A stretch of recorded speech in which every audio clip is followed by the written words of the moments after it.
திரு சுமன் கவி, உங்ககிட்ட இருந்தே தொடங்கலாம்னு நினைக்கிறேன்.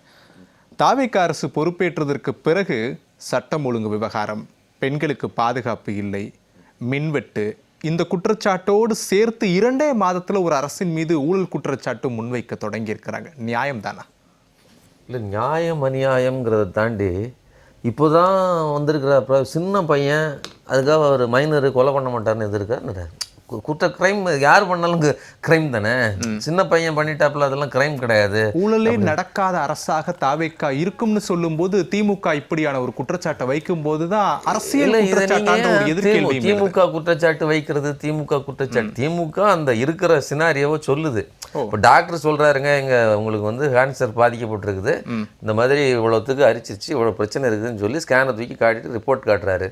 இந்த ரிப்போர்ட்டை பார்க்காமலே உங்களுக்கு வலி தெரியுதுல்ல, உங்களுக்கு பிரச்சனை இருக்குன்னு தெரியுமில்ல. எத்தனை பிரச்சனை தான் இல்ல திமுக பார்வையில இல்ல, திமுக பார்வையில விட்டுருங்க, பொது பார்வை சொல்றேன் நான். மக்கள் ஒண்ணும் வேண்டாங்க, சர்வரோக நிவாரணி விஜய் நினைச்சாங்க. பல பேர், நான் சொல்றது வந்து 35% அதையே நினைச்சு போட்டாங்க. அப்படி சொல்லல, திராவிட கட்சிகளே 60 ஆண்டுகள் ஆண்டு விட்டது. எங்களுக்கு அந்த பேரை கேட்டாலே போர் அடிக்குதுங்க. ஒன்றும் வேண்டாங்க, கியூபா இது இருக்கு இல்லையா, அதனா லிபியாவில் கடாஃபி இருந்தார்.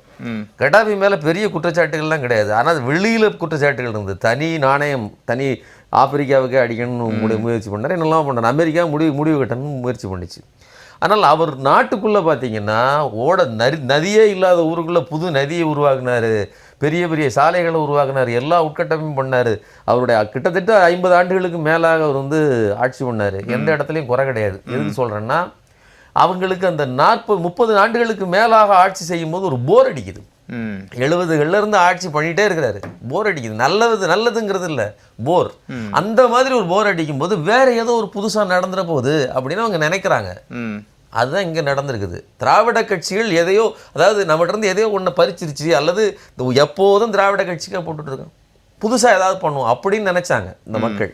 அப்படி நினைச்சதுக்கு அவர்களுக்கு கிடைத்ததற்கு இல்லையா, அது ஒரு பகுதி. இன்னொரு பகுதி என்ன நினைச்சாங்கன்னா, நீங்கள் இந்த குழந்தைங்கள்லாம் அந்த காலத்தில் 80s வந்து சக்திமான் வருவார் இல்லையா, பல்ட்டி அடித்து விழுந்தா சக்திமான் காப்பாற்றுவார்னு, அதற்காகவே விழுவாங்க இல்லையா, அதே மாதிரி எது நடந்தாலும் விஜய் காப்பாற்றுவார், ஊழலை வந்த அடுத்த நிமிஷமே அடித்து தூக்கிடுவார்னு சொன்னாங்க. பாட்டிலுக்கு 10 ரூபான்னு பாட்டு பாடி தான் வந்தார். இந்த டான்ஸும் பாட்டும் அதற்காகவே வந்தது மட்டும் இல்லை, அந்த பாட்டை பாடணுங்கிறதுக்காகவே அந்த கரூருக்கு போய், அந்த கரூரில் அவ்வளவு கூட்ட நெரிசல் நடந்த போதும் கூட அவ்வளவு என்ன சொல்லும் மரண ஓலங்கள் கீழே ஒழித்து கொண்டு இருக்கு. அதாவது பாட்டுக்கு கோரஸ்ன்னு சொல்லுவாங்கல்ல, இந்த பாட்டிலுக்கு 10 ரூபா கோரஸ் எப்படிப்பட்ட தெரியுமா, இரத்த களரியும் உயிர் வலியும் நிறைந்தது. மரண ஓலம் கேட்டுக்கிட்டு இருக்கும்போதே இடையில பாட்டிலுக்கு 10 ரூபான்னு சொன்னார். சொன்னது மட்டும் இல்லை, அடுத்த நாள் காலையில் அவருடைய விச்சுவல் வாரியர்கள் குழந்தை முதல் பெரியவர்கள் வரை இந்த பாடல்களை, அந்த பாட்டை கொண்டு போனாங்க. எல்லாரும் அங்கே அழுது புலம்பிகிட்டு இருக்கும்போது இந்த பாட்டு பிரபல்யமாக்கப்பட்டது. ஆனால் விஜய் வந்ததுக்கப்புறம் 10 ரூபா இல்லை 20 ரூபா வாங்கப்பட்டுச்சு, பல இடங்களில் 30 ரூபான்னு சொன்னாங்க. இன்னைக்கு வரல அந்த பிரச்சனை தீர்க்கப்படல. ஆனா பெரும்பாலான குறைக்கப்பட்டிருக்கு.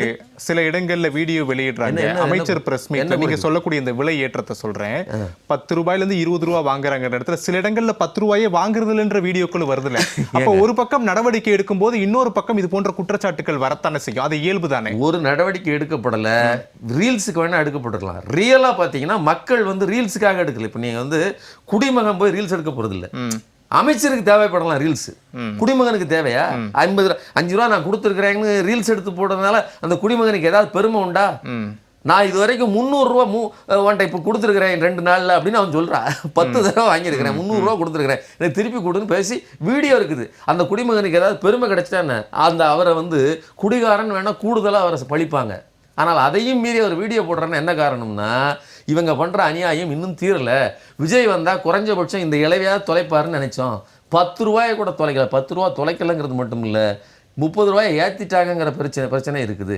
அதற்கு சரி நீங்கள் வந்தீங்க இல்லையா, அதற்கு உங்களுடைய மதுவிலக்குத்துறை அமைச்சர் என்ன பேசுகிறாரு, இது வந்து நாங்கள் அங்கே இருக்கக்கூடிய மெயின்டெனன்ஸ் செலவுக்காக வண்டியில் ஆள் இறக்குவாங்க, லோடு இறக்குவாங்க, அவங்களுக்கு டிப்ஸ் கொடுக்கணும், அவங்களுக்கு செலவு கொடுக்கணும், டீ செலவு கொடுக்கணும், இப்படி பல்வேறு செலவினங்கள் உண்டு. இது கடந்த ஆட்சி காலத்திலையும் விளக்கமா சொல்லப்பட்டதுல. தாவேக ஆட்சியில ஒன்றும் புதிதாக இதை ஊழல்னு எடுத்துக்க முடியாதுல. ஏற்கனவே கடந்த ஆட்சி காலங்கள்ல இதே விளக்கங்கள் சொல்லப்பட்டது, இதே ரூபாய் வாங்கப்பட்டது, வாங்கப்பட்டதனுடைய நீச்சி அதை தடுப்பதற்கான நடவடிக்கை விளக்கம் கொடுக்கல. சரி, அந்த விளக்கம் இப்பதான் கொடுத்தாங்க. இல்ல அதுதான் இந்த பிரச்சனை.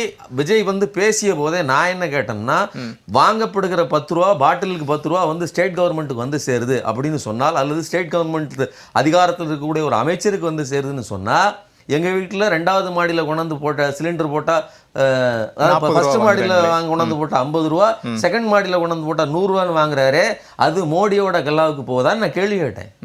சரிங்களா? அப்போ இது அதாவது இது என்ன நடக்கு, யாருக்கு போகுது எல்லாருக்குமே தெரியும். நீங்க ஆர்டிஓல வந்து எல்லாம்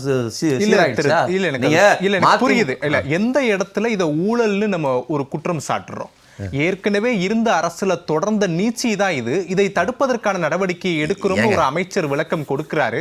ஆனா ஊழல் அப்படின்னு 2 மாசத்துல ஒரு அரசின் மீது முத்திரை 50 ஆண்டுகளாக நீண்டு வந்திருந்த 50 ஆண்டுகளாக தொடர்ந்து வந்திருந்த திராவிட பாரம்பரிய ஆட்சிகள் எல்லாம் அது வந்து தீய சக்தி, அழிவு சக்தி, அது என்னது ஊழல் சக்தி, இப்படி இழிவுபடுத்திட்டு வந்துட்டு நான் தூய சக்தின்னு சொன்னதுக்கு பிறகு அவர்கள்ட்ட இருந்து நீங்கள் யாரை வந்து ஊழல் சக்தின்னு சொன்னீங்கன்னா அவங்ககிட்ட இருந்தே ஆட்களை இழுக்கிறீங்களே. இதுவரைக்கும் 6 எம்எல்ஏக்கள் வந்திருக்காங்க, இன்னும் எத்தனை பேர் வரப்போறாங்கன்னு தெரியல. வந்தவர்களில் 2 பேர், குறிப்பாக 2 விஜயபாஸ்கர்கள், எம்ஆர் விஜயபாஸ்கர், சி விஜயபாஸ்கர் மேல குட்கா ஊழல் வழக்கு இருக்கா இல்லையா? குட்கா வைத்திருந்ததாக நாகூர்களை சேர்ந்த ஒரு சாதாரண எளிய ஒரு இவரை நீங்க வந்து அடிச்சு லாக்அப் மரணம் செய்றீங்க. அதை யாரும் கேள்வி கேட்கல. அதாவது அது பிரச்சனை பூதாகரம் எடுத்ததற்கு பிறகு அது 3 காவலாளிகளை நீங்க பிடிக்கிறீங்க. ஆனா ஆரம்பத்துல எந்த நடவடிக்கை எடுக்கல. எதுக்கு சொல்றேன்னா, துரிதமான நடவடிக்கை இது வந்து திமுக ஆட்சியில் இருந்துச்சு. அதை உங்களால வந்து அன்னைக்கு நீங்க என்ன சொன்னீங்க தெரியுமா? எங்களுக்கு தேவை சாரி கிடையாது, எங்களுக்கு தேவை தீர்வு. இதெல்லாம் அது இன்னும் கூடுதலாக என்ன சொன்னாங்க தெரியுமா? பெண்கள் விவகாரத்திலலாம் ஒரு பெண் இரவில் 2 மணிக்கு போகலாமா அப்படின்னு ஒரு கேள்வி கேட்டாங்க. அதாவது கோவையில் ஒரு பெண் வந்து இந்த மாதிரி 2 மணிக்கு ஒரு நட்டான காட்டுக்குள்ள போகலாமான்னு ஒரு கேள்வி கேட்டாங்க. இந்த கேள்விக்கு நான் எத்தனை மணிக்கு போனாலும் சரி எங்களுக்கு பாதுகாப்பு கொடுக்க வேண்டியது உங்களுடைய கடமைன்னு இன்னைக்கு விளையாட்டுத்துறை அமைச்சராகவும் பொதுப்பணித்துறை அமைச்சராகவும் இருக்கக்கூடிய ஆதவர்ஜுனா சொன்னார். அப்ப இப்படியெல்லாம் தெனாவட்டாகவும் திமிராகவும் பேசிவிட்டு இன்னைக்கு வந்து அது மட்டும் இல்ல, இதையெல்லாம் செய்ய முடியலன்னா ஆட்சி விட்டு விலகுன்னு சொன்னார். இது ஒன்று. இது போக 100 கோடி ரூபாய் நில அபகரிப்பு, 1.4 ஏக்கர் நிலம் பழனி தண்டவாணி கோயிலுக்கு சொந்தமானது. நாமக்கல் போகிற வழியில் இருக்கக்கூடிய தண்டவாணி மடம்னு சொல்லி அந்த மடம் 60 ஆண்டுகளாக தன் கையகப்படுத்தி வைத்திருந்த நிலம். அந்த நிலத்தை கடந்த ஆட்சியில சேகர்பாபு அவர்களுடைய தலைமையில் அது மீட்டு எடுக்கப்படுகிறது. வழக்கு தொடுத்து அந்த மடத்துக்கிட்ட இருந்து இது பண்றாங்க. அதை விற்பதற்காக ஏற்கனவே 3 முறை முயற்சி செய்யப்பட்டிருக்கிறது. அது 3 முறையும் இந்த கோயில் நிர்வாகத்தால் தடுக்கப்பட்டிருக்கு. இந்த முறை என்ன பண்ணிருக்காங்க? யாரு? நம்ம ரமேஷ் அவர்கள், அதுபோக அந்த ஆயத்தீர்வை அமைச்சர் இருக்கார் இல்லையா சார், இது பத்திரப்பதிவுத்துறை அமைச்சர் லோகேஷா, 2 பேர், லோகேஷ் 2 பேரினுடைய சம்மதம் இல்லாமல் அது எப்படி நடக்கும்? ஒரு எக்ஸாக்டா என்னன்னா, அங்கே ஏற்கனவே ஒரு சார்பதிவாளர் இடமாற்றம் செய்யப்படுறார். இந்த நிகழ்ச்சி நடக்கிறதுக்கு முன்னாடி இருக்கிற சார்பதிவாளர் இடமாற்றம் செய்யப்படுறாருன்னு அங்க என்ன நடந்திருக்கு, நான் பதிவு செஞ்சு தர மாட்டேன்னு ஒரு சொல்லியிருக்கணும். அந்த பழனி அந்த அடிவாரத்தில் இருக்கக்கூடிய அந்த சார்பதிவாளர் அலுவலகத்துல இன்னொரு சார்பதிவாளர், அந்த அம்மையார் ஈஸ்வரி, அவங்க திருப்பூர்ல இருந்து வரணும். அவங்க வர்றதுக்கு முன்னாடி அவங்க வர்றதுக்கு 10 நாள் தாமதிக்கிறாங்க. ஏன் தாமதிக்கிறாங்க? இது சிக்கல் இருக்குது, நான் மாட்டிக்கிடுவாங்கிறாங்க. அதுக்கப்புறம் தான் ஜஸ்டின் மணிகண்டன் அப்படின்னு சொல்லி இன்னொருத்தரை நான் திண்டுக்கல்ல இருந்து கூட்டிட்டு வந்து கொடைக்கானல்ல இருந்து கூட்டு வந்து குறுகிய காலத்துக்குள் அதை வேலையை முடிக்கிறாங்க. இப்போ இன்னைக்கு ஜஸ்டின் மணிகண்டன் மேல அத்தனை பழியையும் தூக்கி போட்டாங்க. அதுக்கு மேல இருக்கக்கூடிய டிசி இல்லையா, அதுக்கு மேல அவங்க செக்ரட்டரி, இந்த துறை 2 துறைகளினுடைய செக்ரட்டரி இருக்கிறார். 100 கோடி ரூபாய் அளவிற்கு ஒரு பத்திரப்பதிவு முறைகேடாக நடைபெறும் போது சம்பந்தப்பட்ட அமைச்சர்களுக்கு தெரியாமையா நடந்திருக்கும். அவங்களுக்கும் தொடர்பு இருக்கு. இதான் 100 கோடி ரூபாய் பெருமானம் உள்ள சொத்து 2 கோடி ரூபாய்க்கு விற்கப்பட்டதுன்னா அதனுடைய மிச்சம் இருக்கக்கூடிய 98 கோடி ரூபாய் எத்தனை யாருக்கு போனது? அப்ப எவ்வளவு பெரிய ஊழல் இது!